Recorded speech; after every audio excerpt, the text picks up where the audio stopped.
Yes, नमस्कार, प्रणाम, जय श्री कृष्णा, राधे राधे बच्चों। आशा करता हूँ बड़े शानदार हो गए आप सारे। जैसा कि मुझे पता है आप लोग मस्त होगे, मजे में होगे, बहुत सारी मेहनत कर रहे होगे, पढ़ाई कर रहे होगे और जल्दी ही अपने लक्ष्य की तरफ बढ़ रहे होगे पूरी जी और जान, पूरी शिद्दत के साथ। जैसा कि बहुत सारे दिनों से एमएसएन की क्लास नहीं ले पा रहा हूँ मैं, काफी दिन हो गए, काफी लंबा कुछ थोड़ी सी प्रिपरेशन चल रही थी, कुछ नोट्स बनाए जा रहे थे, आपकी संपूर्ण ईएसआईसी सीरीज के लिए क्वेश्चंस ढूंढे जा रहे थे। तो इस काम के लिए मुझे वक्त चाहिए था और इन काम के लिए मैं लगा हुआ था आप लोगों के लिए। तो जल्दी आप लोगों की ईएसआईसी सीरीज शुरू करने जा रहा हूं मैं, जो कि आप लोग शेयर करना दबा के 5 तारीख से हम लोग शुरू करेंगे। तो दिल खोलकर शेयर करना मत भूलना उस सीरीज को। और आज का जो टॉपिक रहेगा आपका, that is the cardiomyopathy, cardiovascular system, medical surgical nursing का नेक्स्ट टॉपिक आपका कार्डियोमायोपैथी। शुरू करते हैं इस टॉपिक को। उससे पहले अगर अभी तक आप लोगों ने हमारे इस चैनल को सब्सक्राइब नहीं किया है, गद्दारी कर रहे हो तो मत करो भैया, सब्सक्राइब कर लो, बेल आइकन को प्रेस कर लो ताकि आपको सभी लाइव अपडेट्स नोटिफिकेशन मिलते रहे हमारी आने वाली सभी क्लासेस की। तो शुरू करते हैं। पहला टॉपिक आज का कार्डियोमायोपैथी। नाम से समझ आता है हमें, what is cardiomyopathy. Myo means myocardium. बच्चों, this is the myocardial disease, myocardial disease of heart की मायोकार्डियल डिजीज है, जिसके अंदर जो आपका मायोकार्डियम होता है वो स्ट्रक्चरली और फंक्शनली दोनों तरीकों से ढंग से काम करना बंद कर देता है। स्ट्रक्चरली भी सही काम नहीं करता, फंक्शनली भी सही काम नहीं करता, दोनों तरीके से एबनॉर्मल काम करने लगता है। That is called cardiomyopathy. अब इसके अंदर एक डाउट आता है। क्या डाउट आता है सर? इसमें डाउट ये आता है कि क्या सर कार्डियोमायोपैथी किसी और डिजीज के साथ हो सकती है, जैसे coronary artery disease, congenital heart disease, hypertension, valvular heart disease, क्या इन सभी के साथ भी कार्डियोमायोपैथी देखी जा सकती है? बच्चों, शर्त रहती है कार्डियोमायोपैथी घोषित करने के लिए, डायग्नोस करने के लिए, कि कभी भी ये डिजीज नहीं होनी चाहिए। वो पेशेंट जिसको कार्डियोमायोपैथी तब डायग्नोस करी जाएगी जब किसी भी पेशेंट को valvular heart disease, congenital heart disease, coronary artery disease, hypertension, इनमें से कोई कंप्लेन नहीं होनी चाहिए। ये सारी चीजें एब्सेंट होनी चाहिए। उसके अलावा अगर इन सभी चीजों के एब्सेंट होने के बाद भी अगर आपका दिल ढंग से स्ट्रक्चरली और फंक्शनली काम नहीं कर रहा है, एबनॉर्मल है मायोकार्डियम, तब उस कंडीशन को हम कार्डियोमायोपैथी कहते हैं।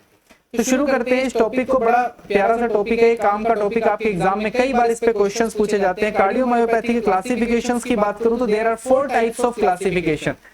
कितने टाइप के क्लासिफिकेशन होते हैं कार्डियोमायोपैथी के? 4 टाइप्स के क्लासिफिकेशन होते हैं। कितने टाइप के? 4 टाइप के। कौन कौन से 4 टाइप है क्लासिफिकेशन के? सर, पहला है dilated cardiomyopathy, second is the hypertrophic cardiomyopathy, third is the restrictive cardiomyopathy and fourth is the unclassified.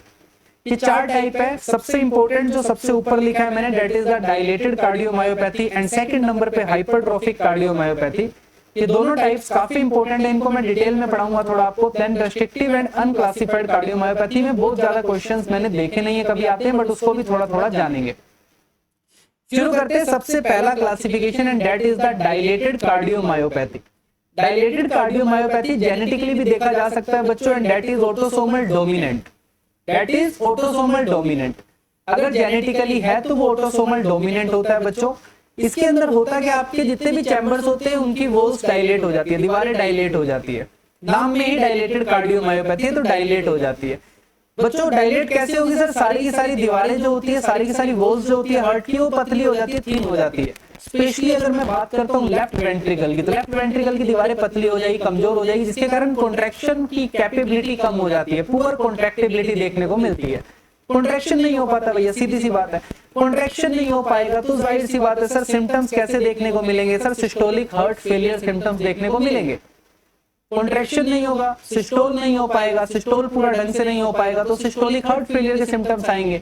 Blood जा ही नहीं पाएगा टिश्यूज तक, है ना? एरोटा से होता हुआ ब्लड पूरे सर्कुलेशन में ढंग से पंप ही नहीं हो पाएगा, टिश्यूज को ऑक्सीजन नहीं मिल पाएगी। तो यहाँ पे क्या होगा? यहाँ पे ठंडा हो जाएगा मामला सारा, हाथ पैर ठंडे पड़ जाएंगे, पेशेंट के दिमाग तक ब्लड नहीं पहुंच पाएगा तो पेशेंट बौखलाने लगेगा, नाम बदल जाएगा, सामने को कुछ और बोलेगा, अपनी लुगाई को बोलेगा, तुम कौन बे, कहां क्यों आए गए हो, यहाँ पे क्या लेने आए हो, है ना? तुम तो यहाँ पे रहते ही नहीं, तुम तो पड़ोस में रहते हो, पड़ोसी के यहाँ जाइए, ऐसे कुछ बोलने लगेगा उसको। और हो सकता है कि भाई पकड़े घड़िया भी दे, थप्पड़ भी पड़ जाए खींच के उसके, क्या बोल रहा है भाई, पगला गया क्या? ठीक है, रीनल फेलियर के सिम्टम्स आने लग जाएंगे अगर किडनी के पास ब्लड नहीं जाएगा तो। नो डाउट हाइपोटेंशन देखने को भी मिल सकता है, यहाँ पे नैरो पल्स प्रेशर देखने को मिलेगी, क्योंकि यहाँ पे जब सिस्टोल ढंग से काम ही नहीं करेगा तो ब्लड पंप नहीं हो पाएगा पूरा, तो पल्स प्रेशर कम हो जाएगा। और यहाँ पे एक साउंड आपको देखने को मिलती है, that is the S3 sound positive. ठीक है, एक एक्स्ट्रा साउंड आने लग जाती है S3 साउंड पॉजिटिव। मैं बहुत सारी चीजें एक्सप्लेन नहीं करूंगा बहुत डिटेल में, क्योंकि वो अपने स्कोप के बियॉन्ड है, अपने को इतना ज्यादा डिटेल में नहीं घुसना कि सर S3 साउंड क्यों आ रही है, किस लिए आ रही है, फिर वो टाइम कंज्यूमिंग प्रोसेस हो जाएगा। अपने को सिर्फ इतना जानना है साउंड आ रही है। कुछ चीजें जो जरूरी है समझाने के लिए वो पक्का समझाऊंगा, जो चीजें बिल्कुल आपके काम की नहीं है वो बिल्कुल नहीं समझाऊंगा। ठीक है, अब sir systolic heart failure symptoms के साथ साथ यहाँ पे डायस्टोलिक हार्ट फेलियर के सिम्टम्स भी देखने को मिलते हैं। देखो, अगर दीवारें पतली हो जाएगी, कॉन्ट्रैक्शंस पावर पुअर हो जाती है, तो डायस्टोलिक डिसफंक्शन भी होगा, क्योंकि ऊपर से ब्लड वेंट्रिकल्स में आएगा, एट्रियम से ब्लड वेंट्रिकल्स में तब आएगा जब वेंट्रिकल्स का ब्लड खाली हो जाएगा। अगर वेंट्रिकल्स में कॉन्ट्रैक्टिबिलिटी पुअर होगी तो वेंट्रिकल्स का ब्लड तो बाहर ही नहीं निकल पाएगा, और बाहर नहीं निकल पाएगा तो ऊपर से ब्लड नीचे कैसे आएगा? पहले से ब्लड पड़ा हुआ है नीचे, वेंट्रिकल्स में पहले से ही नीचे ब्लड है, तो ऊपर से ब्लड नीचे नहीं आएगा, तो डायस्टोलिक फेलियर के सिम्टम्स देखने को मिलेंगे।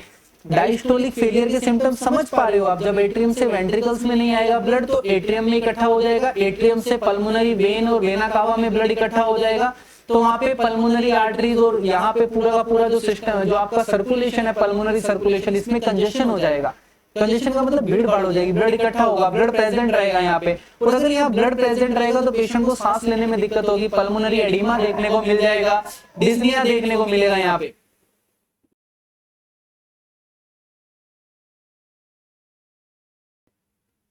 समझ पा रहे हो? डिस्निया देखने को मिलेगा। ठीक है, बैकग्राउंड नॉइस आ सकती है थोड़ा, मैं क्लास थोड़ा एकदम बाहर वाले रूम में बैठ के ले रहा हूँ, तो हो सकता है बाहर से कोई साउंड आए, हो सकता है रात है, हवा चल रही है बाहर, तो हो सकता है कोई भौंक रहा हो, समझ जाना, थोड़ा सा मैनेज करना, बट नहीं आएगी, ज्यादा शोर नहीं आएगा, डिस्टर्ब नहीं होगे आप लोग। तो डायस्टोलिक फेलियर के सिम्टम्स आएंगे जैसे डिस्निया। डिस्निया के कारण राइट साइडेड हार्ट फेलियर के सिम्टम्स आएंगे, क्योंकि बच्चों अगर वेंट्रिकल्स गड़बड़ा गए तो पूरा सिस्टम ही गड़बड़ा जाता है। राइट साइडेड हार्ट फेलियर के सिम्टम्स आप सभी को पता है, जगुलर वीनस प्रेशर बढ़ जाएगा, यहाँ पे एसाइटिस हो जाएगा, एडिमा हो जाएगा, हिपैटोमेगाली हो जाएगा पेशेंट को। तो ये सारे सिम्टम्स के साथ प्रेजेंट करता है पेशेंट डायलेटेड कार्डियोमायोपैथी के अंदर। बच्चों यहाँ पे डायलेटेड कार्डियोमायोपैथी के अंदर 30% जेनेटिक कोज होने के चांसेस रहते हैं, 30% चांसेस होते हैं जेनेटिक कोज होगा। पेरीपार्टम कार्डियोमायोपैथी भी हो सकता है, मतलब पेरीपार्टम कार्डियोमायोपैथी का मतलब है कि सर ड्यूरिंग डिलीवरी के टाइम पे, प्रेगनेंसी के दौरान, प्रेगनेंसी के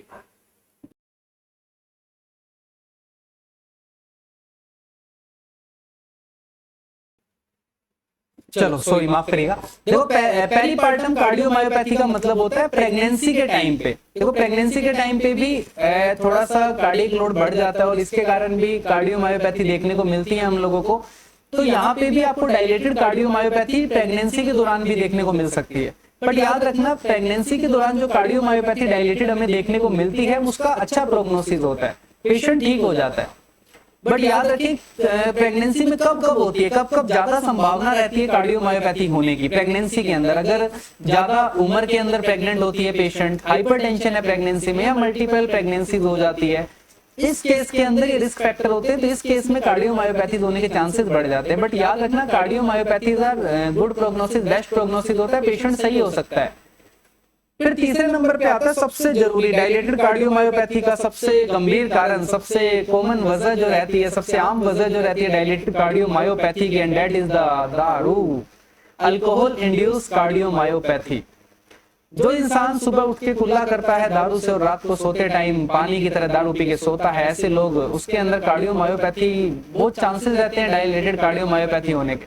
तो तीसरा एक कारण जो रहेगा कार्डियोमायोपैथी, डायलेटेड कार्डियोमायोपैथी का, that is the alcohol induced cardiomyopathy. But यहाँ पे भी अल्कोहल इंड्यूस्ड कार्डियोमायोपैथी का प्रोग्नोसिस अच्छा है, गुड प्रोग्नोसिस है, थोड़ा पेशेंट के चांसेस रहते हैं हाँ पेशेंट ठीक हो जाए या दवाइयों से कंट्रोल किया जा सके। और ऐसे पेशेंट जो एसी इनहिबिटर्स ले रहे होते हैं, बड़े इंपॉर्टेंट पॉइंट्स लिखे हैं मैंने, एंजियोटेंसिन कन्वर्टिंग एंजाइम इनहिबिटर्स जो पेशेंट ले रहे होते हैं उनको ज्यादा खतरा होता है, उनको ज्यादा खतरा होता है डायलेटेड कार्डियोमायोपैथी होने का। मतलब जो दारू के साथ, अल्कोहल के साथ एसी इनहिबिटर्स ले रहे हैं, एसी इनहिबिटर्स ले रहे हैं पेशेंट, ऐसे पेशेंट्स जो अल्कोहल के साथ एसी इनहिबिटर्स ले रहे हैं, दारू ले रहे हैं, दारू के साथ ये दवाइयां ले रहे हैं, ये आपको एंटी हाइपरटेंसिव ड्रग होती है, एंजियोटेंसिन कन्वर्टिंग एंजाइम इनहिबिटर्स।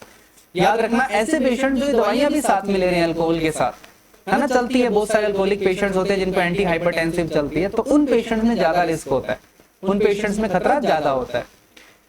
एक और इंपॉर्टेंट पॉइंट है बच्चों कि ये अल्कोहल इंड्यूस कार्डियोमायोपैथी जो होती है, डायलेटेड कार्डियोमायोपैथी होती है, ये सेलेनियम की deficiency, thiamine deficiency and magnesium deficiency के कारण ज्यादा बढ़ सकती है। मतलब हालत पेशेंट की खराब हो सकती है अगर कार्डियोमायोपैथी की कंडीशन में पेशेंट को इन 3 चीजों की कमी हो जाए। सेलेनियम डेफिशिएंसी, किशान डिजीज बोला जाता है उसको, thiamine deficiency and magnesium deficiency, अगर इनकी कमी हो जाए तो पेशेंट की कंडीशंस बिगड़ सकती है, याद रखोगे।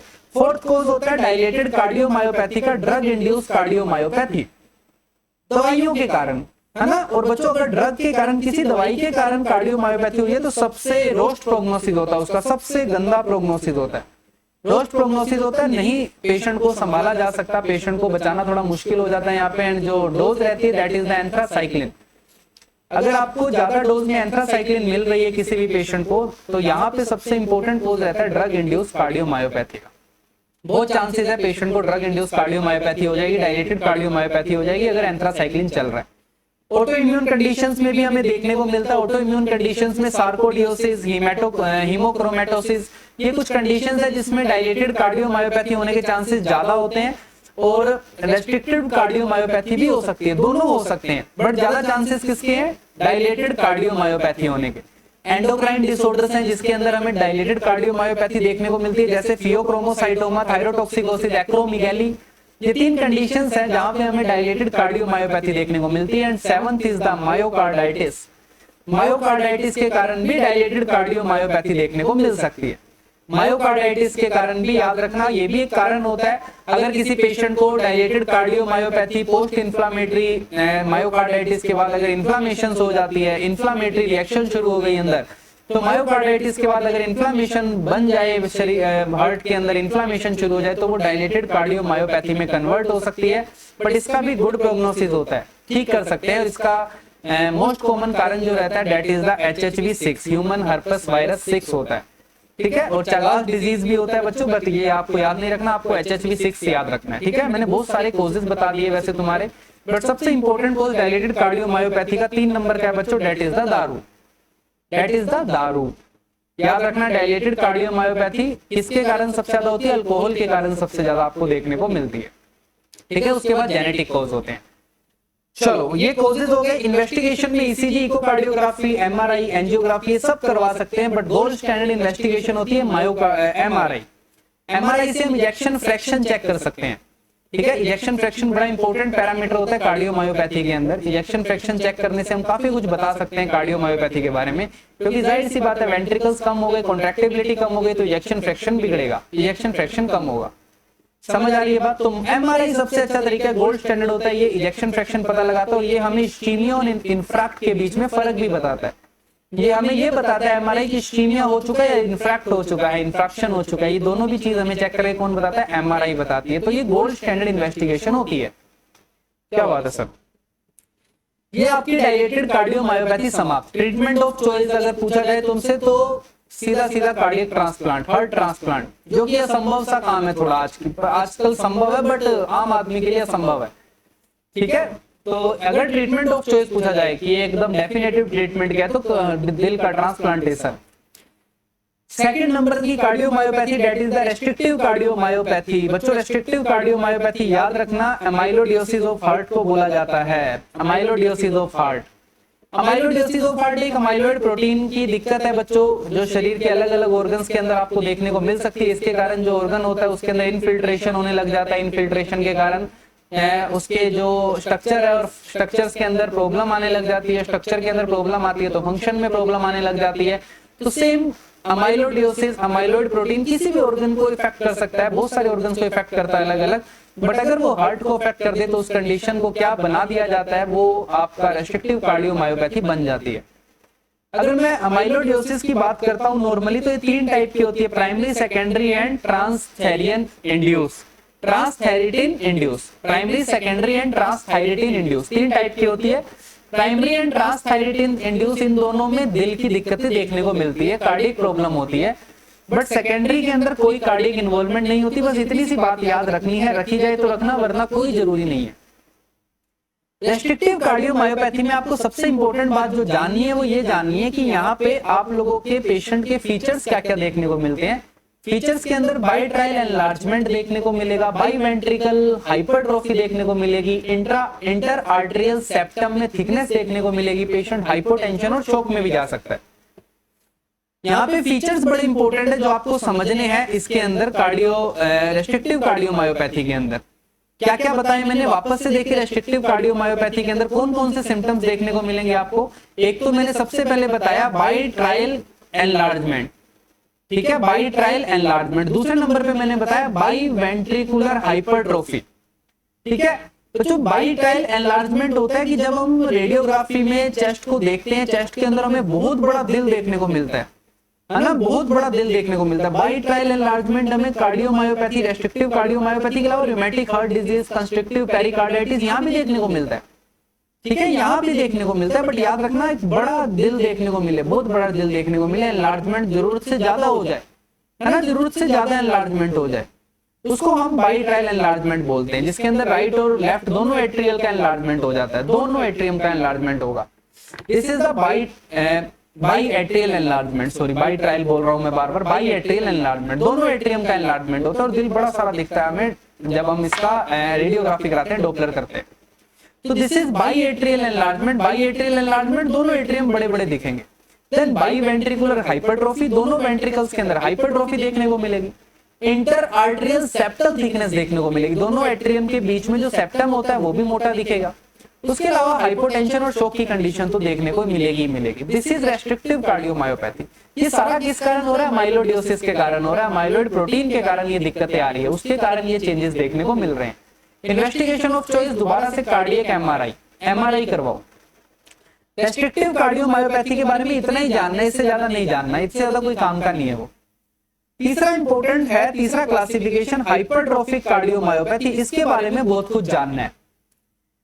देखो hypertrophic cardiomyopathy most common genetic cardiovascular disease होती है। पहला सवाल तुम्हारे एग्जाम में, this is the most common genetic cardiovascular disease that is the hypertrophic cardiomyopathy. Question आता है कि हाइपरट्रोफिक कार्डियोमायोपैथी कौन से चैन का म्यूटेशन है। बच्चों याद रखना ये मायोसिन हैवी चैन म्यूटेशन है। मायोसिन चैन आपने पढ़ी होगी कहीं ना कहीं, याद करो मायोसिन प्रोटीन कहां पढ़ा है, मायोसिन के बारे में मसल्स में पढ़ा होगा, मसल्स में मायोसिन पढ़ा होगा आपने। This is myosin heavy chain mutation, myosin की हैवी चेन का म्यूटेशन है ये। Genetic most common genetic cardiovascular disease है, ऑटोसोमल डोमिनेंट होती है। इसके अंदर आपके सेप्टम ठीक हो जाते हैं, सेप्टम मोटे हो जाते हैं, दोनों सेप्टम मोटे हो जाते हैं और बनाना शेप चैम्बर्स हो जाते हैं। चैम्बर्स कैसे दिखते हैं आपको, बनाना शेप के। मेल्स और फीमेल्स को इक्वली इफेक्टेड करते हैं, दोनों को एक जैसा इक्वली बराबर में भेदभाव नहीं है, मेल और फीमेल एक जैसा इफेक्टेड करेंगे दोनों को। बट अगर फीमेल्स को हो जाए तो फीमेल्स को सही होने में जरूरी टाइम ज्यादा लगता है, फीमेल जल्दी से सही नहीं हो पाती फीमेल को हो जाए तो। मेल्स तो संभाल लेते हैं बट फीमेल नहीं संभाल पाती। चलो कोर्स की बात करते हैं, कैसे बढ़ती है ये, क्या होता है इसके अंदर। बच्चों सबसे पहले ध्यान से देखना, सबसे पहले हार्ट फेलियर होता है, धीरे धीरे प्रोग्रेसिव हार्ट फेलियर होता है, शुरुआत होती है धीरे धीरे बढ़ता जाता है बढ़ता जाता है। फिर हार्ट फेलियर जब पीक पर हो जाता है, जब हार्ट फेलियर पूरा अपना पहुंच जाता है हार्ट फेलियर, उसके बाद अरिथमिया होना शुरू होता है। और अरिथमिया में भी याद रखें एट्रियल फिब्रिलेशन होना है। क्या होता है, एट्रियल फिब्रिलेशन होना शुरू होता है, अरिथमिया होता है, एट्रियल फिब्रिलेशन होना शुरू होता है। और तीसरे नंबर पे उसका एकदम से कभी कभी पेशेंट को सडन कार्डियक डेथ हो जाती है। इस तरीके से बढ़ता है ये प्रोग्रेशन, इस तरीके से होता है इसका, इस तरीके से बढ़ेगा। सबसे पहले हार्ट फेलियर, देन अरिथमिया होगा, फिर उसके बाद सडन कार्डियक डेथ। बट 95 से 99% पेशेंट स्टेबल रहते हैं इसमें। देख रहे हो कितनी खास बात है, इस बीमारी में 95 to 99% पेशेंट स्टेबल रहते हैं, एसिम्प्टोमेटिक भी रहते हैं। बहुत से मरीज तो जिनको पता ही नहीं लगता हमें ऐसी कोई दिक्कत है क्या। सिर्फ 1 से 5% मरीज होते हैं जिनको कॉम्प्लिकेशंस होते हैं, जैसे कि ये वाले जो मैंने नीचे लिखे हुए हैं, है ना, अरिथमिया, सडन कार्डियक डेथ। सिर्फ 1 से 5% लोग होते हैं, बाकी 95 to 99% स्टेबल रहते हैं। This is hypertrophic cardiomyopathy. देखो जरा इसके फीचर्स क्या होते हैं। हाइपरट्रोफी नाम से ही समझ आ रहा है कि हाइपरट्रोफी हो जाएगी, किसकी होगी, लेफ्ट वेंट्रिकल की होगी। लेफ्ट वेंट्रिकल की थिकनेस बढ़ जाएगी, कितनी बढ़ जाएगी सर, 15 mm से ज्यादा हो जाएगी। With no cause and no dilatation, है ना, किसी भी टाइप का डायलिटेशन नहीं होगा, है ना, कोई डायलिटेशन देखने को नहीं मिला, बट सिर्फ थिकनेस बढ़ जाएगी, मोटापा हो जाएगा, थिकनेस मसल्स की थिकनेस वेंट्रिकल्स की बढ़ जाएगी। दूसरा है यहाँ पे एसिमेट्रिक हाइपरट्रॉफी होती है। ऐसा नहीं है बराबर से एकदम एक हर जगह बराबरी में मसल्स की ग्रोथ होगी, नहीं, कहीं पे ज्यादा ग्रोथ कहीं पे कम ग्रोथ, ठीक है। तो एसिमेट्रिकल हाइपरट्रॉफी होती है, और एसिमेट्रिकल हाइपरट्रॉफी भी एक तो सिर्फ सेप्टम पे देखने को मिलेगी बच्चों आपको, और एक सिर्फ एंटीरियर वॉल पे देखने को मिलती है। सिर्फ दो ही जगह है जहां पे आपको हाइपरट्रॉफी देखने को मिलती है, only septum plus anterior wall hypertrophies. अब देखो सर, हाइपरट्रॉफी हो रही है लेफ्ट वेंट्रिकल की, तो लेफ्ट वेंट्रिकल्स का मसल्स का ग्रोथ हो रहा है, बढ़ रही है मसल्स, तो लेफ्ट वेंट्रिकल्स में जगह कम हो जाएगी। अब लेफ्ट वेंट्रिकल्स में जगह कम हो जाएगी तो एट्रियम से वेंट्रिकल्स में जितना ब्लड आना चाहिए उतना नहीं आ पाएगा।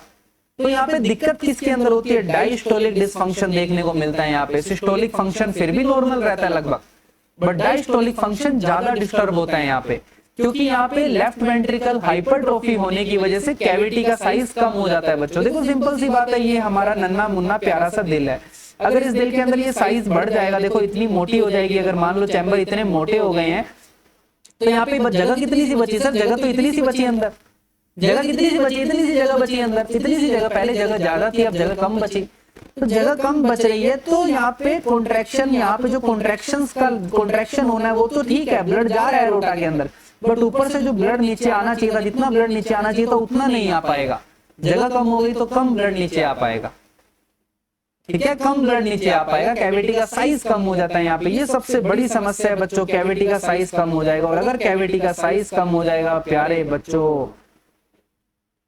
मेरी बात ध्यान से सुनना, अगर कैविटी का साइज कम हो जाएगा तो क्या समस्या देखने को मिलेगी यहाँ पे? कैविटी का साइज कम हो जाएगा तो हमें left ventricular and diastolic pressure बढ़ा हुआ मिलेगा। ये बड़ी काम की बात है जो आपको समझनी है। कैविटी का साइज कम होगा तो left ventricular and diastolic pressure बढ़ जाएगा, एंड डायस्टोलिक प्रेशर बढ़ जाएगा, एंड डायस्टोल के एंड के अंदर, डायस्टोल के एंड में जो प्रेशर लगता है वो बढ़ जाएगा, क्योंकि जगह ही नहीं अंदर, जबरदस्ती घुसाने की कोशिश करी जाएगी उसको ब्लड को, जिसके कारण लेफ्ट एट्रियल का प्रेशर बढ़ जाएगा। और अगर लेफ्ट एट्रियल का प्रेशर बढ़ा बच्चों तो एट्रियल फिब्रिलेशन होने का खतरा बढ़ जाएगा।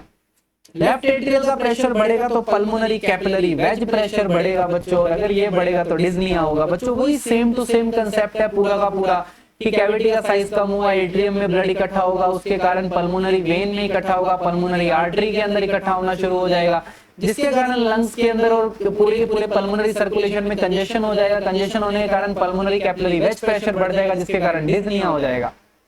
बिल्कुल सिंपल सा कंसेप्ट है। अगर पहले की सारी वीडियोस चमक रखी है, अच्छे से देख रखी है, नोट्स बना रखे हैं, जहन में उतार रखे हैं कंसेप्ट, तो ये चीज बड़ी आसान लगने वाली है। इसमें कुछ बड़ा नहीं बताया मैंने आपको, बड़ी लप्पू सी बात है, ये बड़ी लप्पू सी बात है। अब इसके अंदर सबसे पहली दिक्कत जो होती है पेशेंट को, सबसे पहली दिक्कत हाइपरट्रॉफिक कार्डियोमायोपैथी के अंदर, that is the diastolic dysfunction. सबसे पहली दिक्कत तो डायस्टोलिक डिसफंक्शन है। दूसरी दिक्कत कौन सी है सर? दूसरी दिक्कत होती है एंजाइना। पेशेंट को सेकंड जो दिक्कत होती है वो एंजाइना होती है। Most common symptom, second most common symptom है जिसके अंदर पेशेंट को एंजाइना होता है, चेस्ट पेन होता है। बट यहाँ पे जब कोरोनरी आर्टरीज को देखा जाता है वो बिल्कुल नॉर्मल होती है। ये खास बात है यहाँ पे, यही डिफरेंशिएशन करती है हाइपरट्रॉफिक कार्डियोमायोपैथी एंड मायोकार्डियल इंफ्राक्शन के अंदर, कि मायोकार्डियल इंफ्राक्शन में कोरोनरी आर्टरीज नॉर्मल नहीं मिलती तभी एंजाइना होता है, बट हाइपरट्रॉफिक कार्डियोमायोपैथी में एंजाइना होगा, चेस्ट पेन होता है, उसके अलावा जब आप कोरोनरी आर्टरीज देखोगे वो बिल्कुल नॉर्मल दिखती है। समझ आई? ये छोटी छोटी बातें बड़ी इंपॉर्टेंट है। पर चलो क्लिनिकल फीचर्स की बात करूं बच्चों, तो ज्यादातर पेशेंट ऑलरेडी बताया मैंने एसिम्प्टोमेटिक रहते हैं। 1 से 5% केसेस के अंदर हमें atrial fibrillation, angina, syncope, dyspnoea जैसी कंडीशंस देखने को मिलती है। अदरवाइज पेशेंट एसिम्प्टोमेटिक रहते हैं। जो प्लेयर्स होते हैं हमारे, बहुत सारे प्लेयर्स होते हैं जो खेलते हैं, फुटबॉलर, क्रिकेटर, जितना ज्यादा वर्कआउट करते हैं बहुत ज्यादा, उनमें बहुत आम दिक्कत है हाइपरट्रॉफिक कार्डियोमायोपैथी। आप देखा होगा फील्ड के अंदर बहुत से ऐसे केसेस आते हैं जहां एकदम से सडन कोलैप्स हो जाता है पेशेंट, एकदम से पेशेंट का हार्ट फेल हो जाता है, एकदम से पेशेंट को कार्डियक अरेस्ट हो जाता है। उसका मेजर कारण रहता है यही हाइपरट्रॉफिक कार्डियोमायोपैथी। समझ रहे हो? तो बड़ा इंपॉर्टेंट पॉइंट है, ये आपको पता होना चाहिए। इसके अंदर जो ड्रग ऑफ चॉइस रहती है वो बीटा ब्लॉकर प्रोपेनोलोल रहती है बच्चों। सेकंड ड्रग ऑफ चॉइस जो है वो वेरापामिल, और फिर उसके अलावा तीसरे नंबर पे डिल्टियाज़ाम। बट अगर कई बार सर्जरी करनी पड़ती है तो सर्जरी के नाम पे सेप्टल मायोमेक्टोमी करी जाती है। यही एकमात्र सर्जरी है इसके लिए जो सर्जिकल ऑप्शन रहता है हमारे पास। बाकी बीटा ब्लॉकर अच्छा काम करते हैं। बीटा ब्लॉकर हम यहाँ दे सकते हैं, प्रोपेनोलोल अच्छी दवाई है जो दी जा सकती है। तो ये आपका तीसरे नंबर का पोर्शन कंप्लीट हुआ, that is the hypertrophic cardiomyopathy. And last is the unclassified cardiomyopathy. Unclassified cardiomyopathy को हम लोग बच्चों टैकोसुबो कार्डियोमायोपैथी भी बोलते हैं, टैकोसुबो कार्डियोमायोपैथी भी बोला जाता है। कुछ और भी हो सकता है, इसका प्रोनाउंसिएशन कुछ और भी हो सकता है, मेरे को यही समझ आता है तो मैं यही बोलता हूँ, और कई अलग अलग जगह कुछ अलग भी बोला जा सकता है। तो आप याद रखो, टैकोसुबो कार्डियोमायोपैथी भी बोलते हैं इसको, स्ट्रेस इंड्यूस कार्डियोमायोपैथी भी बोलते हैं। Stress induce cardiomyopathy, neurogenic myocardial stunning भी बोला जाता है, अलग अलग नाम है इसके। आज तक एग्जाम में कभी क्वेश्चन आया नहीं है, बट मैं पढ़ा देता हूँ, क्या पता आ जाए। मिडिल एज फीमेल्स में ज्यादा होता है, और पेशेंट बिल्कुल वैसे के वैसे सिम्टम्स लेके आता है जैसे पेशेंट को एक्यूट कोरोनरी सिंड्रोम में होते हैं। सेम टू सेम सिम्टम लेके आएगा पेशेंट। ईसीजी में जब देखा जाएगा तो एसटी सेगमेंट एलिवेशन आता है यहाँ पे भी, तो पेशेंट को लगता है मायोकार्डियल इंफ्रैक्शन तो नहीं हो गया कहीं। यहाँ पे ट्रोपाई करते हैं, ट्रोपाई भी बड़ा हुआ आता है, बट याद रखना ट्रोपाई उतना बड़ा हुआ नहीं आता जितना एक्यूट कोरोनरी सिंड्रोम में आता है। यहीं से डिफरेंशिएशन करना शुरू कर देते हैं, यार उतना तो नहीं बढ़ा जितना एक्यूट कोरोनरी सिंड्रोम में बढ़ना चाहिए था, तो मतलब एक्यूट कोरोनरी सिंड्रोम तो नहीं है। ठीक है, यहाँ पे प्रो बीएनपी बढ़ा हुआ होता है बच्चों, ये हाई होता है। कार्डियक फेलियर में भी आप लोग पढ़ते हो ना, मार्कर होता है ये प्रो बीएनपी, इसकी फुल फॉर्म वगैरह सब बताऊंगा मैं आपको, बहुत अच्छे से समझाऊंगा इसके बारे में आपको जब अपने कार्डियक फेलियर पढ़ेंगे। And last is the investigation of choice, angiography. Symptomatic treatment दे सकते हैं इसके अंदर हम पेशेंट को, सिम्टोमेटिक ट्रीटमेंट दे सकते हैं, और सिम्टोमेटिक ट्रीटमेंट के अलावा पेशेंट को स्ट्रेस कम करने की चीजें और बहुत सारे न्यूरोजेनिक मायोकार्डियल स्टनिंग है तो उसके अलावा जो ट्रीटमेंट चलता है वो दे सकते हैं हम लोग यहाँ पे पेशेंट को। बट ये तुम्हारे ज्यादा मैंने कभी देखा, आज तक देखा नहीं इस पे सवाल, क्या पता आ जाए, बट मैंने पढ़ा दिया, जितनी जरूरत है उतना पढ़ा दिया। This is all about cardiomyopathies. Thank you so much for joining this amazing session बच्चों। आप लोगों की 5 तारीख से 5th ऑफ जून से हम शुरू करने जा रहे हैं, शुभारंभ करने जा रहे हैं ESIC यूपीएससी ESIC के बारे में शुरुआत। एमसीक्यू सीरीज लेके आ रहा हूँ, एमसीक्यू सीरीज लेके आ रहा हूँ। बड़े शानदार क्वेश्चन ढूंढे मैंने सारे के सारे यूपीएससी पैटर्न के, और मैं दावे के साथ बोलता हूँ कि जो क्वेश्चन मैं कराऊंगा वो आपको किसी भी चैनल पे देखने को नहीं मिलेंगे। इस पूरे कोचिंग्स के अंदर जितनी कोचिंग है उसमें से किसी चैनल पे आपको ऐसे क्वेश्चंस नहीं मिलेंगे जो यूपीएससी के पैटर्न के मैं क्वेश्चन कराऊंगा आपको। स्पेशली ESIC के क्वेश्चन मैंने बहुत मथा मार के यूपीएससी की साइट खंगाल खंगाल के ढूंढे आप लोगों के लिए क्वेश्चंस। इन क्वेश्चंस को अगर एक बार आपने कर लिया, इन क्वेश्चंस को हल्के में मत लेना। यूपीएससी कंडक्ट करवा रहा है एग्जाम, तो यूपीएससी लेवल बरकरार रखेगा अपना, तो 2019 वाला पेपर आ जाएगा ऐसा मत सोचिएगा। 2019 के पेपर की तैयारी बिल्कुल मत करिएगा कि 2019 में जो पेपर आया वही कर लेते हैं, उन्हीं में से टॉपिक आएंगे, नहीं। ये 2024 है, 2019 और 24 में 5 से 6 साल का फर्क आ चुका है, और 6 साल के अंदर यूपीएससी कितना अपडेट कर देगा खुद को, वो आप एग्जाम में 7 जुलाई को देखोगे। तो जुड़े रहिएगा, ऐसे शानदार क्वेश्चंस को क्लास को शेयर करिएगा। मैं 5 तारीख से आपसे रात को रोज मिला करूंगा, और हम पूरे 7 तारीख तक 6 तारीख तक ये क्वेश्चन की सीरीज चलाएंगे, जब तक आपका पूरा 1 महीने का सेशन रखेंगे। 1 महीने में हो सकता है डेली 1.5-2 घंटे की क्लासेस भी रह सकती है आपकी, तो दबा के क्लास को शेयर करिएगा, जुड़े रहिएगा ESIC सीरीज के साथ। और अगला टॉपिक भी आपका कार्डियक हार्ट फेलियर, तैयार रहिएगा उसके लिए। कल ही आपको अपलोड हो जाएगी हार्ट फेलियर की वीडियो। ओबीजी 89 रुपीज में कंप्लीट हो चुकी है, ऑब्स्ट्रक्टिव कंप्लीट है, गायनेकोलॉजी पूरी करनी है, जो कि मैं 2 या 3 वीडियोस 2-2 घंटे की रिकॉर्ड करूंगा, जिसमें गायनी पूरी हो जाएगी आप लोगों की बच्चों। तो वो गायनी की वीडियोस भी आप देख लें बच्चों। मेंबरशिप पे एक बात बोल देता हूं मैं, वो 89 रुपीज की मेंबरशिप है जो पर मंथ होती है बच्चों। आपको कोई कंफ्यूजन ना हो उसके लिए मैं बता दूं, तो हर महीने 89 रुपीज की मेंबरशिप होती है, वो हर महीने के लिए, वो 1 मंथ के लिए 89 रुपीज की मेंबरशिप हमारा ज्वाइन करोगे, जब चैनल आप ज्वाइन करोगे। तो अब आप लोगों की सारी वीडियोस ऑलरेडी अपलोड है, मोर देन 60 वीडियोस अपलोड करी जा चुकी है, 60 वीडियोस अवेलेबल है हमारे obs and gynaecology, obstructive and gynaecology के कोर्स के अंदर।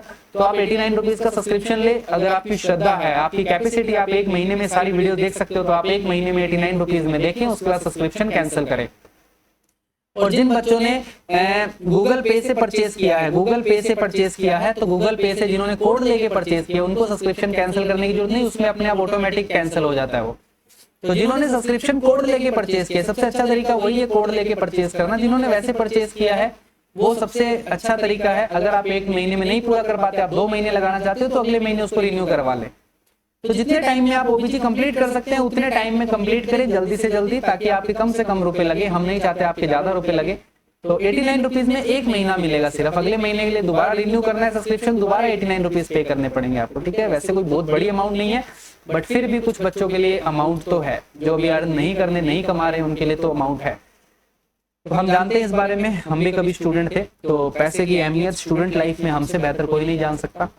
चलो मिलते हैं अगली क्लास में, तब तक के लिए खुश रहें, मुस्कुराते रहें, ऐसे ही मेहनत करते रहें, चैनल को शेयर करते रहें, लाइक करते रहें, सब्सक्राइब करें, बेल आइकन को प्रेस करें और हर जगह बताएं। इंस्टाग्राम की रील्स को शेयर करें, फॉरवर्ड करें ज्यादा से ज्यादा। हमारे टेलीग्राम चैनल नर्सिंग विद्यार्थी का हिस्सा बने, हमारे इंस्टाग्राम चैनल नर्सिंग विद्यार्थी का हिस्सा बने। स्टे ट्यून्ड, बाय बाय, टाटा, जय हिंद, ख्याल रखें, मुस्कुराते रहें।